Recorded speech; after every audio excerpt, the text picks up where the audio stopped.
তাদেরকে কোরআনের দাওয়াত পৌঁছিয়ে দিতে হবে।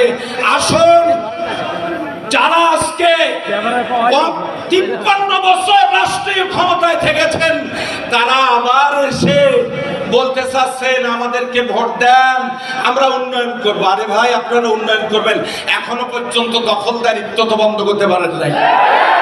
প্রতিষ্ঠান দখল, অফিস দখল, রাস্তাঘাট দখল, টেন্ডারবাজি, চাঁদাবাজি, বিভিন্ন রকমারি অকামের সাথে জড়িত থেকে দেশের সেবা করা যায় না। কথা বলেন দেখে না। একটি সুন্দর, সুখী, সমৃদ্ধশালী বাংলাদেশ গড়ার জন্য জামাত ইসলামীর পতাকা তলে সকলকে অংশগ্রহণের উদাত্ত আহ্বান জানিয়ে আমি আমার কথা শেষ করছি। আসসালামু আলাইকুম ওয়া রাহমাতুল্লাহ।